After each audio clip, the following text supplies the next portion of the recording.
Hide your kids. Lock the doors. You're listening to HR's most dangerous podcast. Chad Sowash and Joel Cheeseman are here to punch the recruiting industry right where it hurts. Complete with breaking news, brash opinion, and loads of snark. Buckle up, boys and girls. It's time for the Chad and Cheese Podcast. Oh,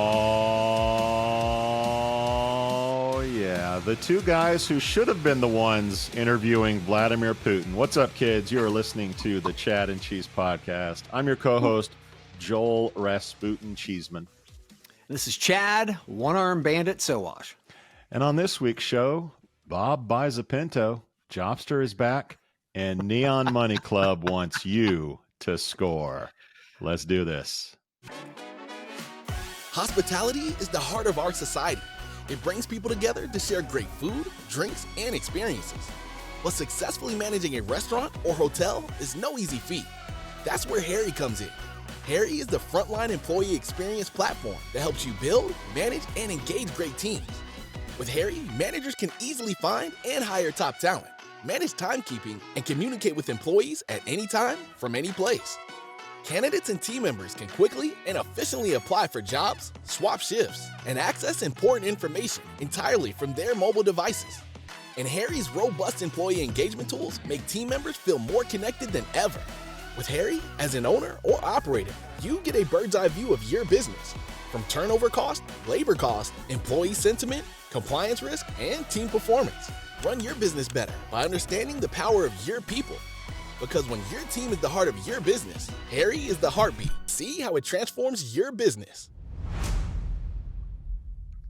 Welcome back, Chad. We missed you last week. Yeah, got a For bum. listeners got a that don't bum know, arm. man, what was up? What was going on? Got a bum arm. Well, after years of sports and military and fighting and all that shit, my shoulder's fucked up. I got a slap tear. I got rotator cuff stuff. I need a bicep ligament thing. So my doctor said, "Hey, you'll be good. You'll be good. But you'll probably have to get it done in 10 years." I'm like, no, fuck that. I'm getting that shit done now. Uh-huh. I'm getting it done now. So And was this that's what I had done. outpatient?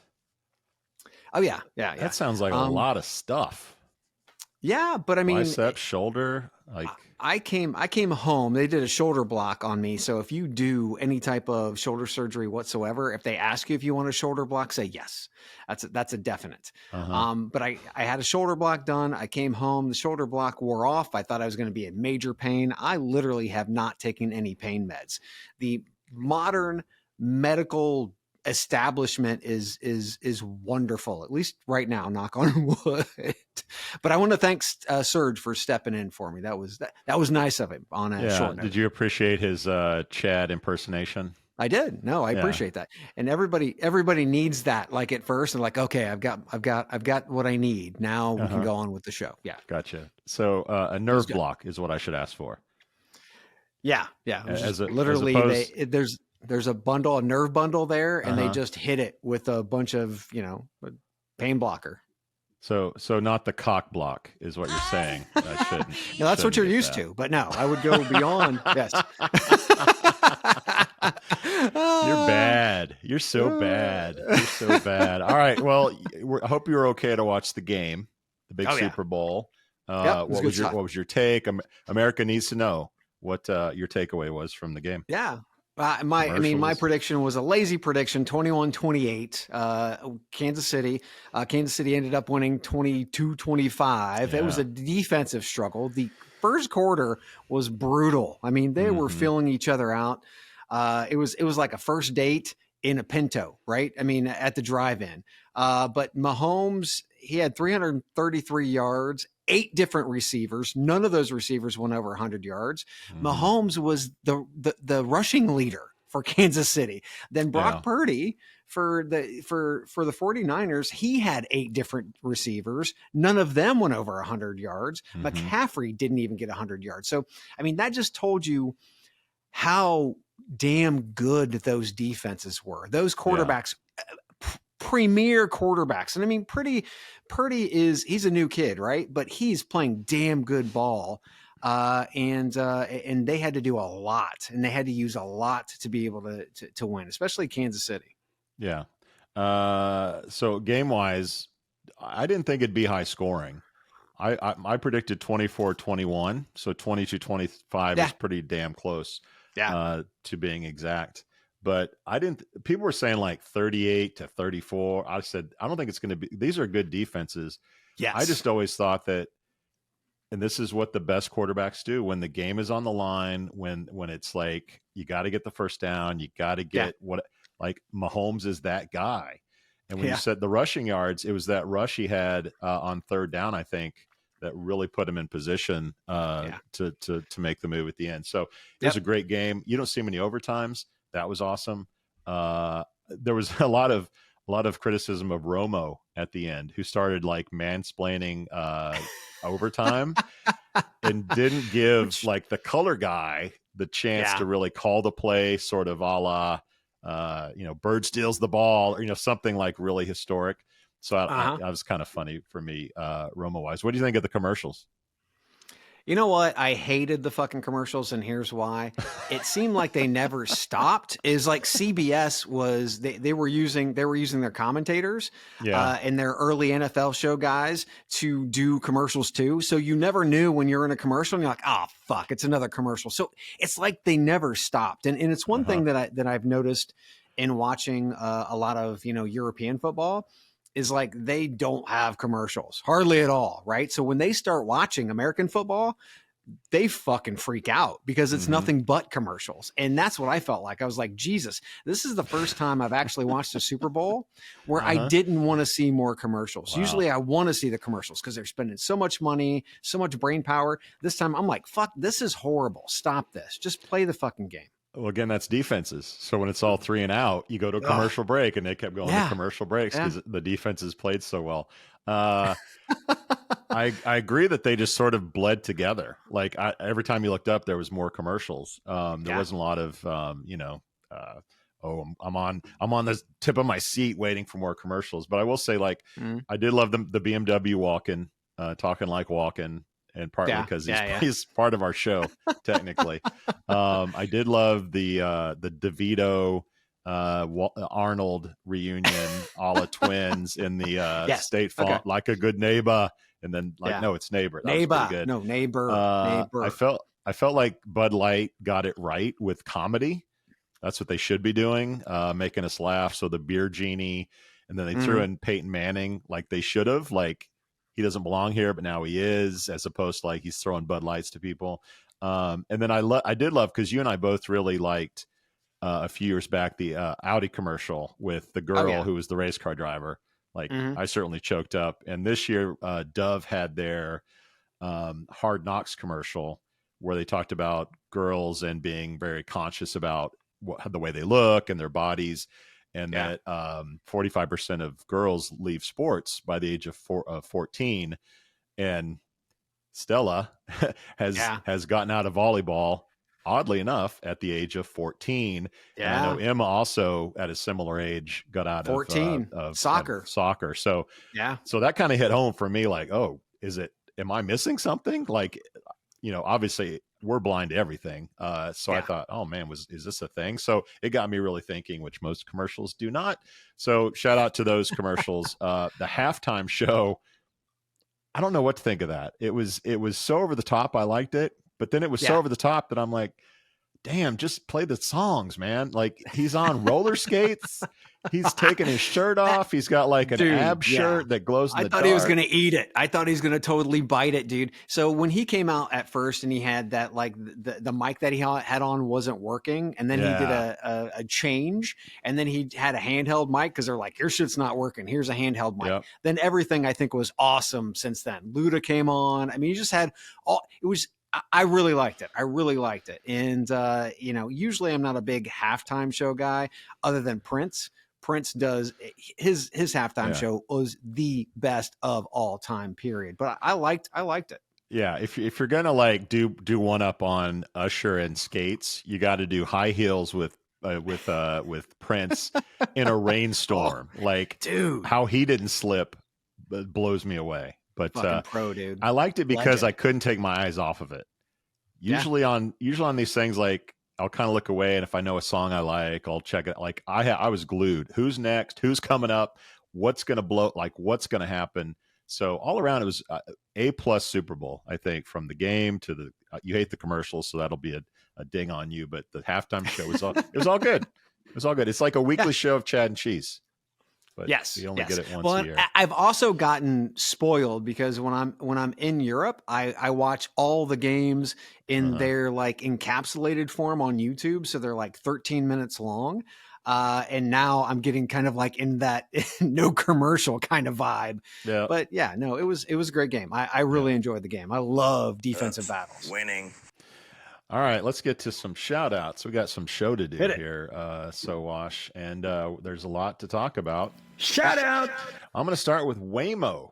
Chad, yes, the robots, the automated beings among us took another hit last week. Waymo, the self-driving car owned by Google, I don't know if you saw this, was set on fire by some rabble-rousers in San Francisco. It's Lunar New Year. San Francisco has a very large Chinese population. Apparently, the car got confused by the fireworks that were going off. I mean, I can't blame the developers for not planning on fireworks and sort of planning for that, but the car stopped, got confused.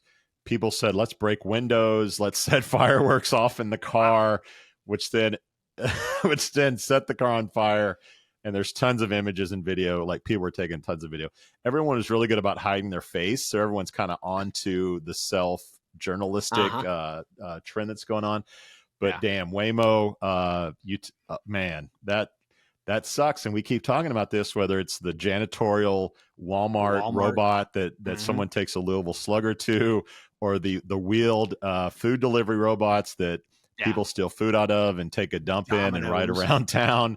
I mean, this is a problem. This is a big problem. This is why we can't have nice things, people. It's exactly why we can't have nice things. Son of a bitch, man. Yeah, that's crazy. Yeah, you think robots are going to take over? I don't think so, because we got people with baseball bats.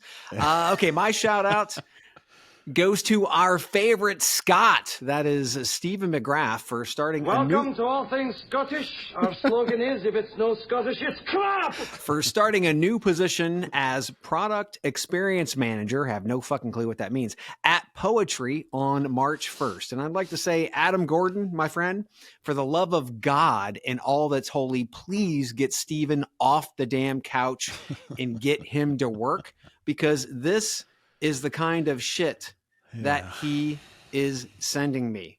Here we go. If you're on, you can see this on YouTube. Yeah. And apologies if you are watching this on YouTube. Sorry about that. Sorry.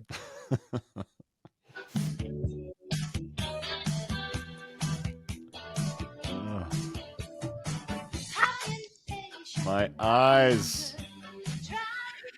Move it, Cheeseman. Move it.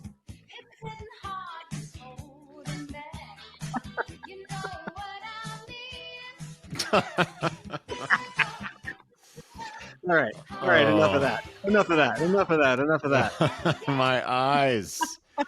Yeah, thanks for ruining my childhood, Stephen. I can never look at Olivia Newton-John pictures. Oh, God, again. That hurts. I don't know why he made me the girl in the video, but hey.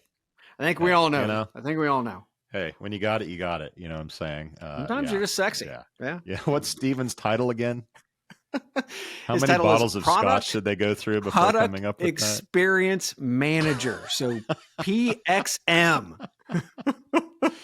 Sure. I like it. Okay. I like it. All right. Well, almost as good as Stephen McGrath's videos and getting him off the couch in a new opportunity is free stuff from Chad and Cheese. That's right, Chad. Like it. We're giving away T-shirts. We're giving away bourbon. Our friends at Text Kernel are sponsoring that endeavor. Free beer from Aspen Tech Labs. We got our winners from the month to announce. We got John Middleton was our whiskey winner. Roy Schumacher of Aaron is the beer winner, and Scott Stum celebrated a birthday this month, Chad. And I don't know if I mentioned, but if it's your birthday month, you could win a bottle of rum from our friends at Plum. You feel the tension in the air right now? Uh-huh. I know I can. I can feel it all the way down in my plums. That's right. Congratulations, Scott Stum, for winning a nice bottle of rum. You could be the next winner, but you got to play if you want to win. You got to head out to chadcheese.com and click the free link and fill it out. Fill out the form, and there's your chance to win. Also celebrating a birthday this week goes to listeners Andrew Mall, Jenny, JCK, Newarth, Charles Bretz, Laura Washington, Jim Carriger, Ted Grunwald, Nicole, Nancy McKeon, Farrah Fawcett Reeves, Allie McBeal Merges, Kevin Burgess, Christy Turnley, and Charlotte's Webb Ulvros, our friend out in Sweden, celebrating a birthday. So have one on us, everybody. Very nice. Well, it's also time for events. We're getting ready to go out to Vegas for Transform March 11th through 14th. We're going to be at the Wynn. We're talking about over 3,000 attendees, 100 plus investors, more than 500 startups, and over 300 speakers. Not to mention, we were just talking about free. Oh, yeah. We're giving away free tickets. 5 free tickets to Transform. Just go to chadcheese.com and click on the win free tickets button. Couldn't be more explanatory about that. Win free tickets. And then register for free stuff while you're at it. Then we're going to Europe, Amsterdam, kids. Yes, we're hopping on a plane. And yes, this is the official eRecruitment Congress Kibu synthesizer playlist. So was Jan Hammer not available? Is that... Have to ask Levin. He's really excited that this synthesizer guy is going to Kibu is going to close out the session. But on March 19th, it's the eRecruitment Congress in Amsterdam, where the knowledge will be flowing. And from my understanding, so will the Belgian beer that Levin will be bringing in a barrel or barrels. It's a full day in Amsterdam dedicated to filling your brain pan with knowledge around the AI shift in recruitment and technology. Just go to chadcheese.com/events. And guess what? For that event, there's also a discount code. There is? Yes. Where can I find that discount code, Chad? He wasn't very happy. It's on chadcheese.com/events. We made Levin give us a discount code. He was not happy. They're very frugal over there in Belgium. And just go to chadcheese.com/events. In the header, you're actually going to see the discount code. Register, use the discount code, bam, discount. We threatened to make him drink a Heineken in Amsterdam, and he said, "No, I'll give you the code. I'll give you the code. Don't make me drink a Heineken." You're welcome. You're welcome. By the way, Unleash getting Magic Johnson to speak in terms of events. That's huge. That's big. That's huge. Can we get an interview with Magic? That'd be great. I want to, anyway. All right, moving on, because more stuff to go. Topics! All right, no, I've got breaking news. What? Just coming over on the phone right before we started. Apparently, Smart Recruiters botched an acquisition. That's right. Smart Recruiters botched an acquisition. I just received that news from several sources. Acquisition of Smart Recruiters last minute fell through. So to be clear, Smart Recruiters, the applicant tracking system, was looking at being acquired by another applicant tracking system. And it fell through. So this literally just dropped in my lap, and that's all the information I have. But do know, and we have reported that many key leaders on the Smart Recruiter staff have left over the past few months. So the question is, since this deal fell through, are they going to reorg? What are they going to do? Because they have to do something to pivot from this botched acquisition, right? So just to be clear, this wasn't an acquisition they made and announced, but then fell through in the final hour. They were going to get acquired. Smart Recruiters was going to get acquired, which would have been probably our lead story had that happened. And we don't know who it was. No. That was the acquirer. It was another applicant tracking system. That's all I know. And it wasn't a merger thingy where like two similar size said, let's snuggle up so the asteroid that hit us can kill us more slowly. What do they do? I mean, I obviously I don't know what caused the deal to fall through. I mean, in these things, it could be as easily as a personality difference.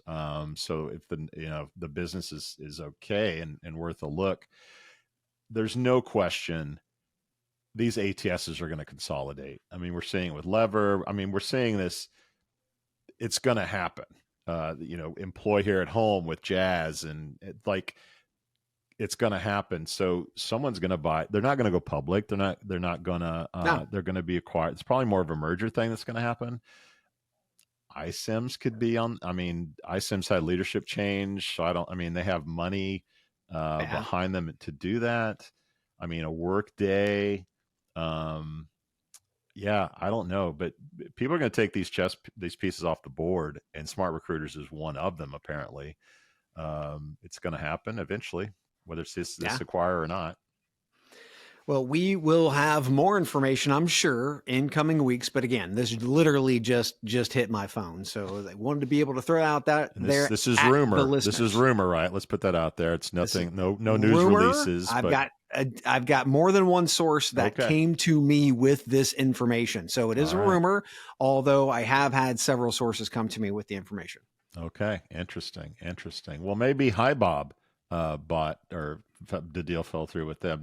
They're the first news story, the official news story. So, So Pento, Copenhagen-born, London-based payroll automation platform, was acquired by HiBob, an Israeli-based HRIS. The terms of the deal remain undisclosed. The acquisition promises to create an all-in-one solution, streamlining the entire payroll workflow and saving time for various teams.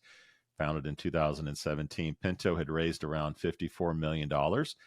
Chad, what are your thoughts on Bob getting a brand new Pento? And a side note, I dated a girl who drove a Pento in high school, and I got to tell you, the back seat is bigger than you think it would be. Just saying. It allowed for more junk in the trunk, from what I understand. Right. More cushion and my pushing. Here's a quote from the article. The companies did not disclose the exact value of the purchase, but it is estimated to be around 40 million in shares and cash, end quote. So as you had said, Crunchbase shows 54 million in total funding, 35 million in Series B from Tiger Global in December of 2021. Legit. And we're talking about an estimated 40 million shares in cash. So this looks to be a distressed company who needed a deal to make sure that the company could continue breathing. And HiBob seems to be the respirator for Pento. And let's face it, startups all over the globe are either approaching distress or they're in distress right now. And here's a problem I saw with Pento. Their core pricing was $5 per employee per month, up to 30 employees max. So let's say that all 400 customers fit into that core pricing bucket. They probably didn't, but let's just say that.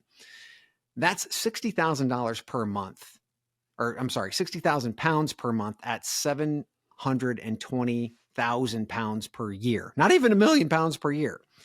So from the Tech EU article, quote, according to Pento, it reduced payment processing from weeks to minutes for more than 400 of its UK customers, end quote. So the list of Pento deliverables for a company with 30 employees or less is long. Plus, you're reducing the payment processing for weeks to minutes and only 150 pounds a month. Yeah. So I understand that companies create these 3-tiered pricing systems with an almost free version, and then they try to entice customers to use their product. But it costs the organization money to expend so many resources on that specific product, even if it's said to be quote unquote automation, right? So they have to focus on actual products that drive organization toward profitability. So here's what I expect. I expect HiBob to restructure pricing. They'll just go ahead and consume everything that Pento was. They will redistribute in new form, and they will actually make it profitable for the organization. They have a large portfolio of companies that are already using the platform. This is going to be a new service. This is what I think. And they will make it so it's actually profitable. Where in this case, what I'm seeing from Pento is this was bargain basement shit, and it came and bit them in the ass. Yeah. I think the payroll business really sucks. aside from background checks, it's a pretty shitty business that a few companies that are huge make margins on and make money on, the Paychecks of the world, the Paycors, et cetera. So like out of the gate, it's a really tough business. I mean, 400 companies using it with this kind of investment money is not a huge amount of customers. And we don't know what size those customers are. So this was clearly a business that had, I guess, the 8 ball in front of it from the get-go. And when you look at HiBob, they probably needed this solution. It's one of the things that they don't have yet. It's probably something a few customers are asking for. They think they can move some people over. They can probably move quite a bit of the Pinto folks over to HiBob, the ones that are at least the bigger companies. So that's probably a good move. If they can get like 100 of those companies to become HiBob customers, that'd be a good thing. The other thing that I think we probably don't pay attention to or does have a huge impact is the fact that HiBob is an Israeli company. Yes. And Israel is, if you haven't heard, in a bit of a conflict within the region. And if you look at HiBob's employees, they are largely Jerusalem, Israel, like that area based. Tel Aviv. So if and a lot of those people were probably brought into service, because I don't know the specifics of it, but if you're an Israeli citizen and there's a conflict, like you get pulled into the army in some way, shape or form, the reserve, you can speak to that more than I can. But HiBob potentially lost some employees for a while. I bet this thing that they wanted to build was on the back burner. The one country they have the most sort of synergies with is the UK in terms of employees, office space. So the easy thing was like, where in the UK can we get this service we want to build?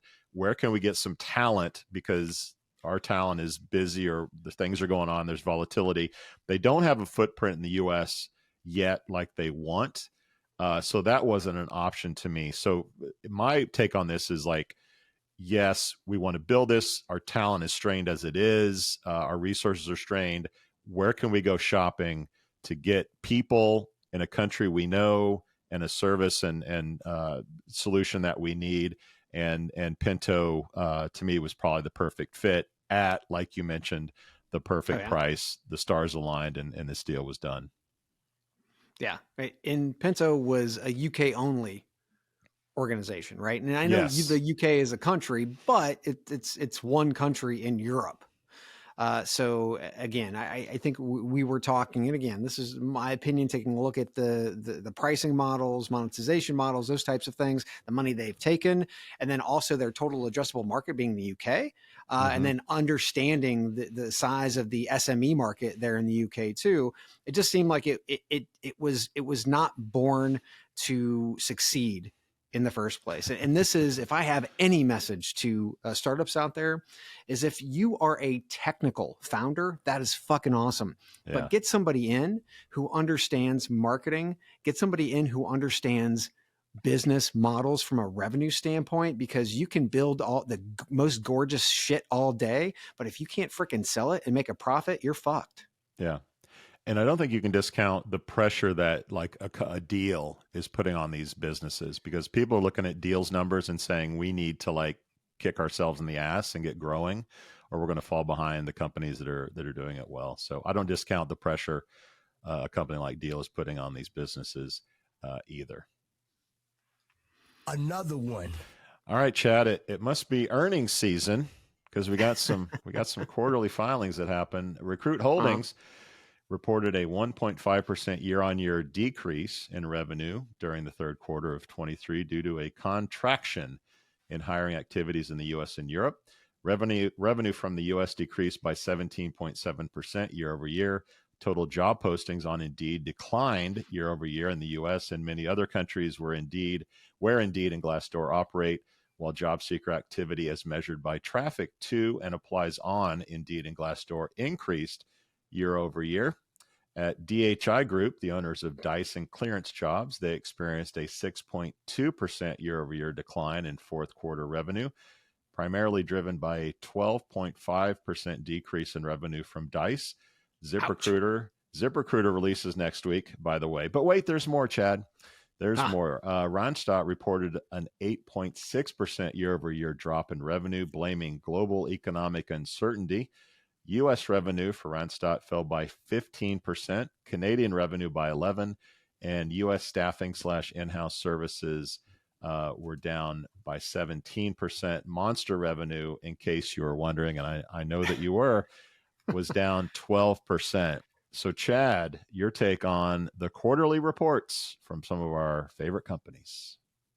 Yeah, I think, we were on a tech sugar rush, and, I believe this is the impact that you're going to see from the, tech industry and job boards, and really just across the board, to be quite frank. So Dice is obviously a pure play 1990s version job board that focuses on the tech side of the house. So we can expect a hit from them. There's no question.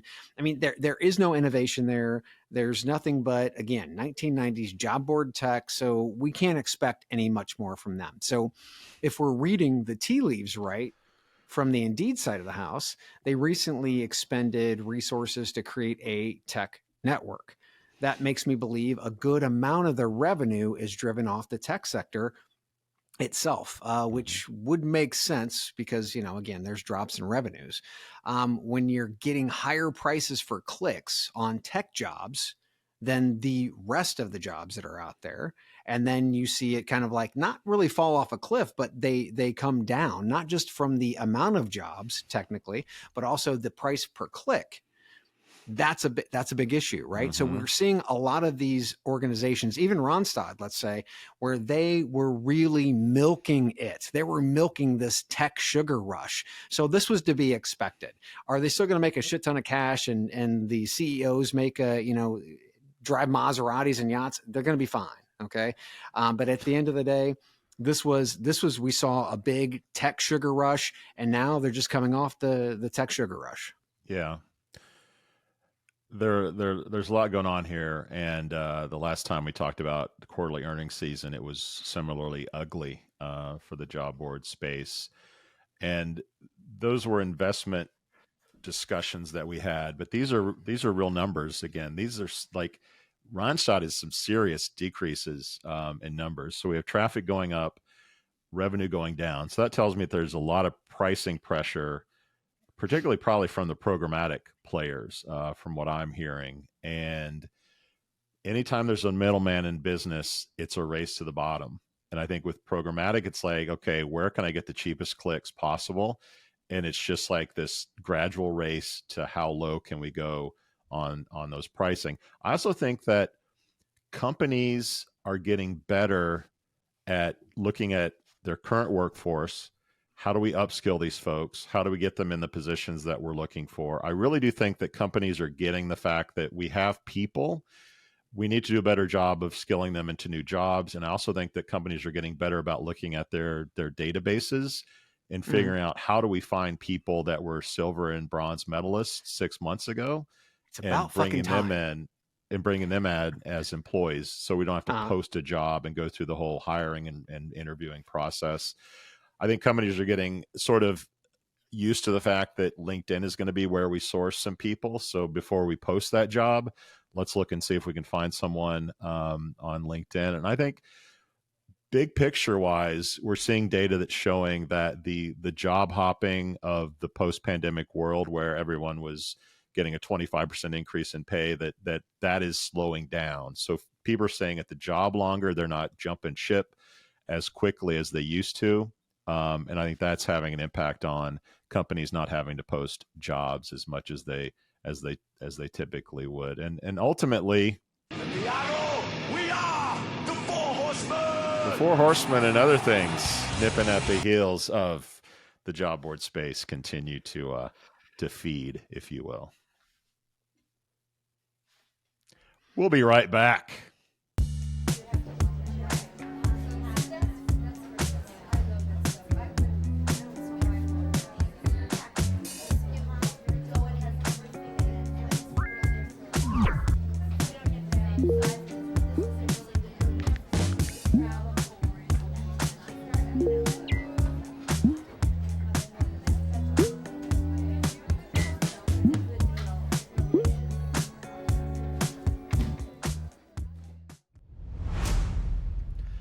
right, Chad, some economy news.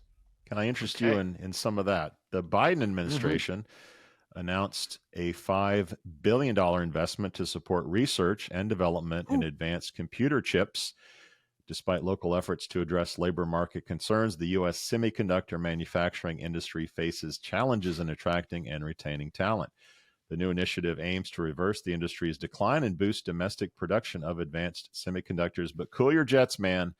Companies are struggling to adapt quickly enough to a convergence of tech, generational turnover, and things just moving too damn fast, Chad, to keep up with all these demands. About 44% of workers in a recent study have skills that are set to be disrupted in the next 5 years. Again, that's 44% that are going to be disrupted.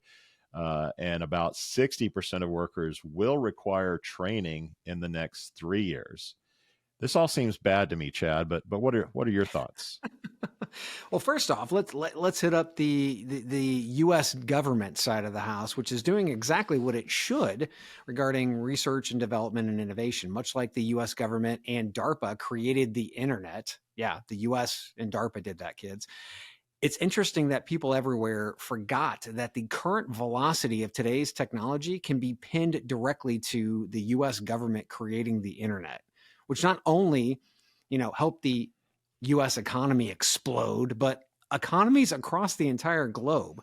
So that's what a government's supposed to do, right? And that's exactly what's going on. Now, this leads to some of the bigger problems, which you talked about, the skills gap, because we can have tons of great jobs, but if we don't have individuals with the skills to pay the bills, to, the jobs to design and produce and sales and customer service, profits aren't going to happen, right? So yes, the linchpin for all of this to work is the American worker who has the skills to pay the bills. So this is on you, talent acquisition. This is on you, not just focusing on your current talent acquisition opportunities and also talent management opportunities. You have to think out of the box and, maybe even focus a little bit more heavily on training and pay money for that. But wait a minute. Here comes Uncle Joe to the rescue. The National Semiconductor Technology Center is being funded through the CHIPS and Science Act. The center will help to fund the design and prototyping of new chips. That's cool. In addition to what? Training workers for the sector. Uncle Joe. Companies say they need skilled workers in order to capitalize on a separate $39 billion being provided to the government, or by the government, to fund new and expanded computer plants. So here's Uncle Joe to the rescue. The question is, this is such a game. It drives me fucking crazy. It's like the government comes and bails out the organizations, which is exactly what's happening here. We're going to spend money to train the people to do the shit that you should be doing, right? And then later we'll talk about overreach.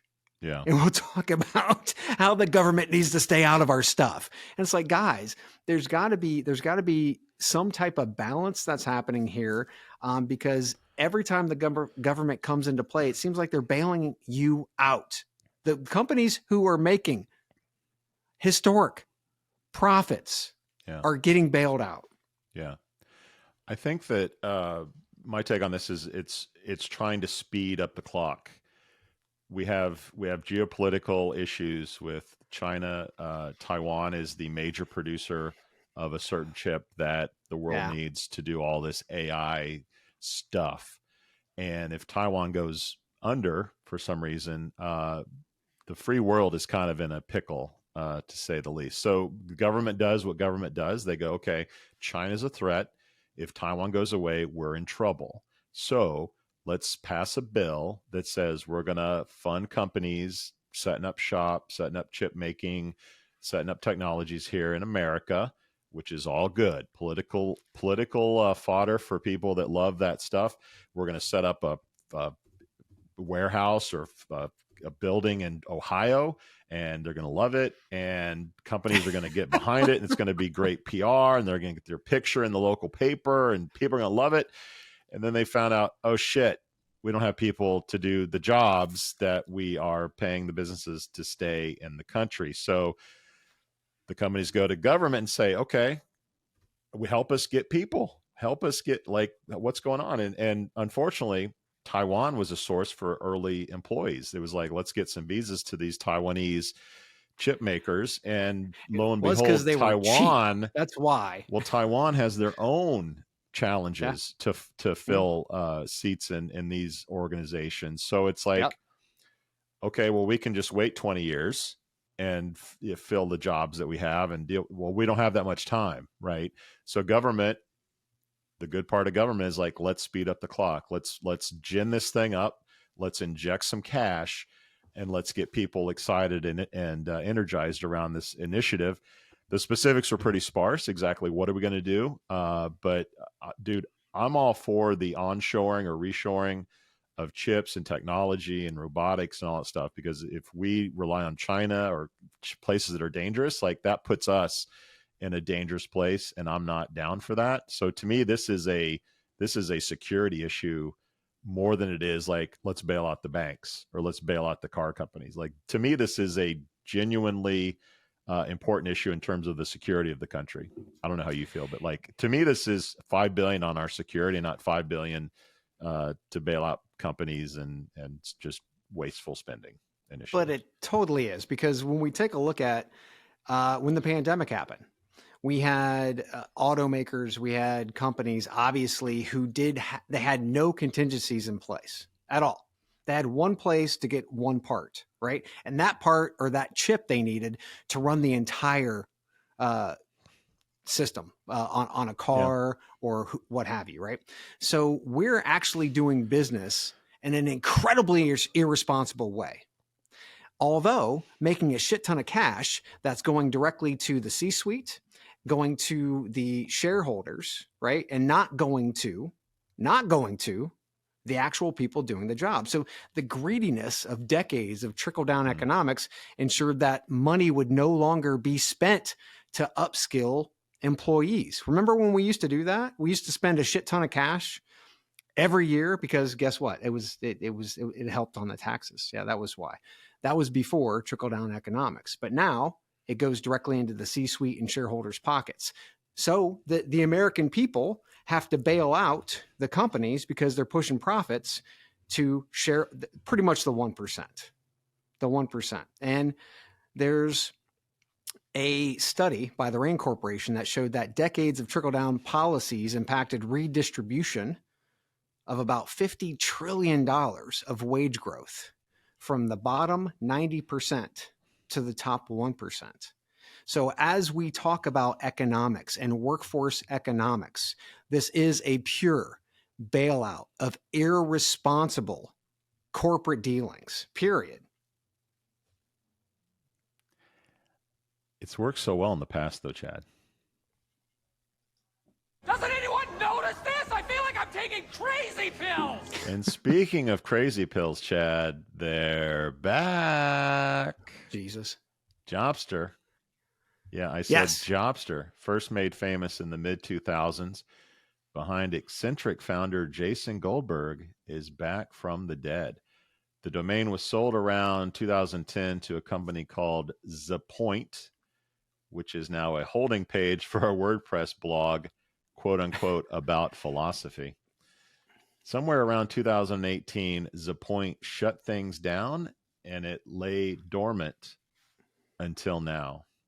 Visitors at Jobster.com are met with the words, quote, "Welcome to Jobster, the world's first predictive job advertising platform, open for early access registrations now," end quote. All signs seem to point to a new programmatic ad solution, but who the hell knows? Chad, what are your thoughts? Yeah. So it feels like ghosts of Christmas past here. Jobster at one time went through like, I don't know, 20 iterations of what it could be, but that's back in, 2004 to 2008, the prior version of Jobster. Programmatic distribution, real-time bidding, matching. I have no fucking clue. We'll see when it comes out, but I wanted to use this time for a little story time. Okay. Because we both have history with come Jobster. Along, kids, and hear a story from your grandpa, Chad. So 2004 to 2008, Jobster received about $54 million in funding. And that was a lot back then. Which was massive back then. That was a lot back then. Massive. Yeah. So after the 2006 raise of about $18 million, Jason Goldberg, the CEO, called me one day. I was the VP of Direct Employers Association, and he was totally drunk on this new funding, right? I mean, he thought he owned the world, which, I totally get. And he said, okay, Chad, there at Direct Employers Association, I want to know how much it's going to take to buy you. And I said, Jason, you can't buy us. We're a nonprofit consortium of, and he didn't want to hear that. So he pulled the Karen, let me talk to your manager deal. So he wanted to talk to the executive director.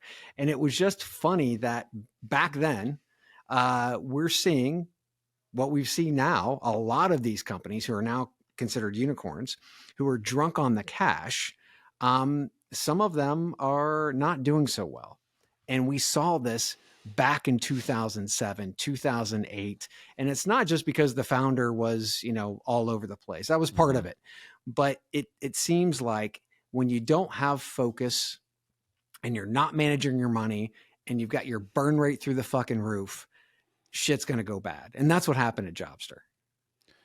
Yeah. Everyone from that time period has a Goldberg story. I have many, but I will say that he was, so I was blogging at Cheesehead at the time. Yep. And you guys had me come down, Direct Employers, to your annual meeting, which was like in the basement of Treasure Island, which were the good old days for sure. Yeah. But Goldberg spoke, and I said at the time, hey, can I record you? And he's like, sure, no problem. So I had like this big Panasonic, camera at the time, and I taped him.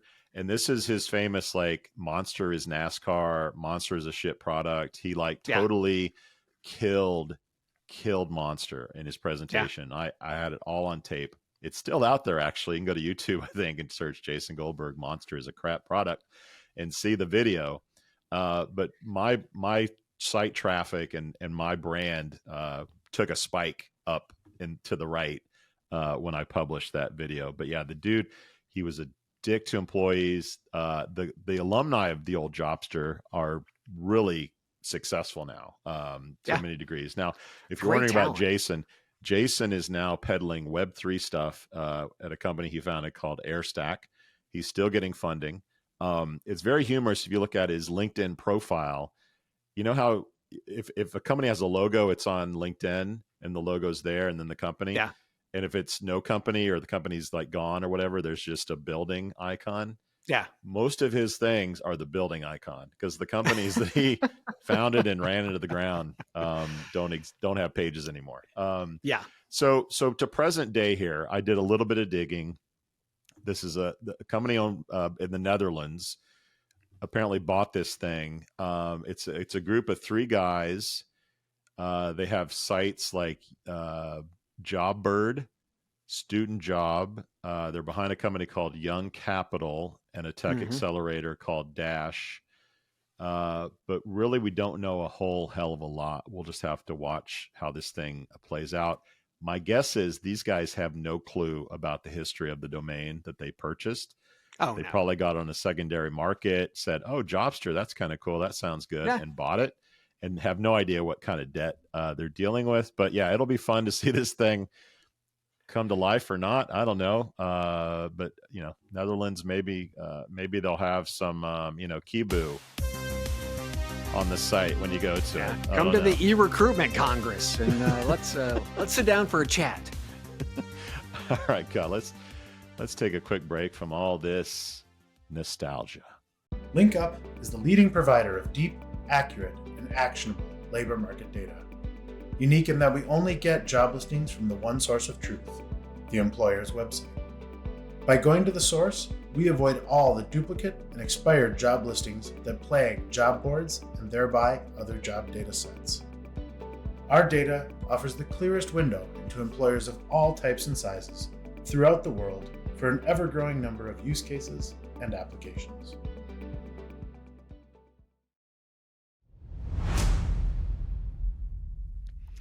All right, Chad, are you ready to score?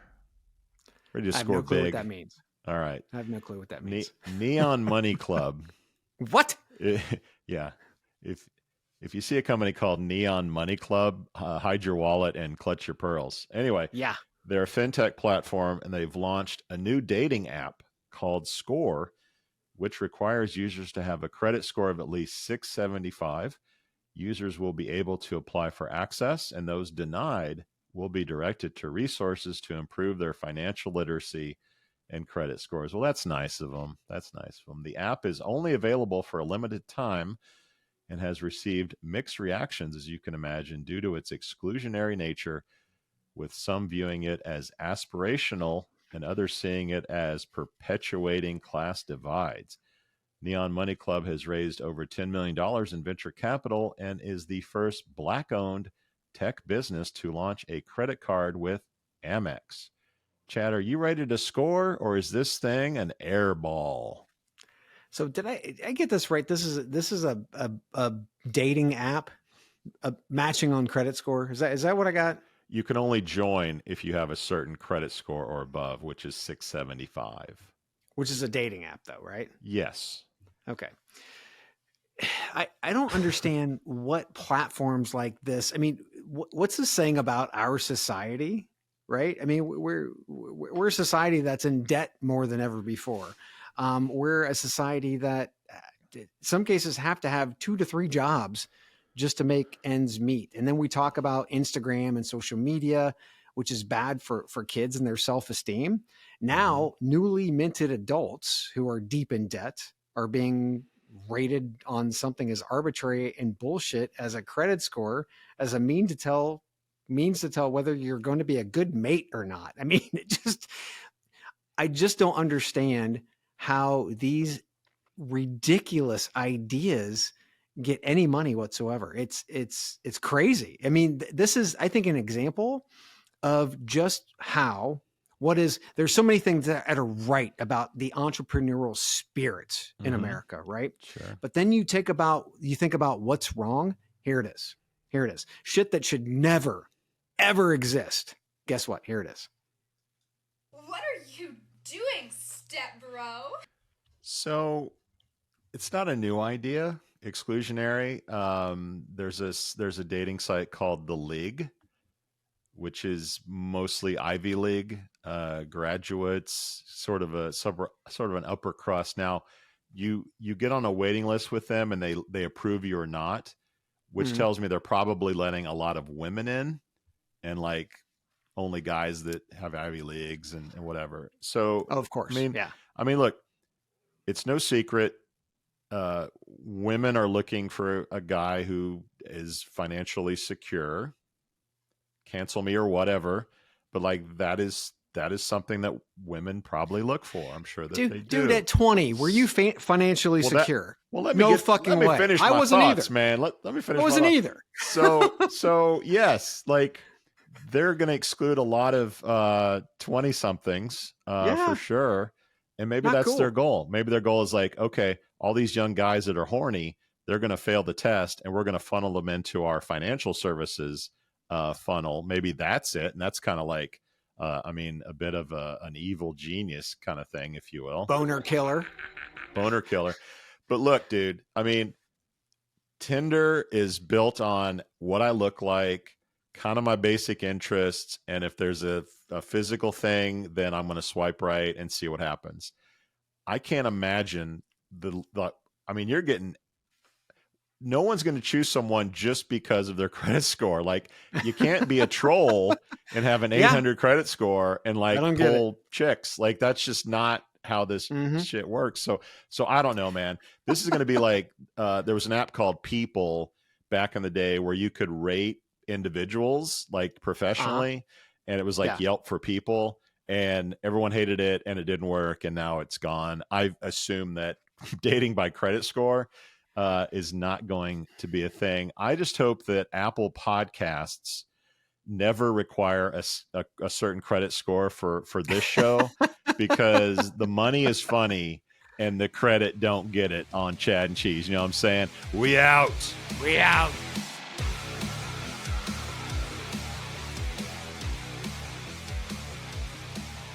Thank you for listening to, what's it called? A podcast. The Chad, the Cheese, brilliant. They talk about recruiting. They talk about technology. But most of all, they talk about nothing. Just a lot of shout-outs of people you don't even know. And yet you're listening. It's incredible. And not one word about cheese. Not one. Cheddar, blue, nacho, pepper jack, Swiss. So many cheeses and not one word. So weird.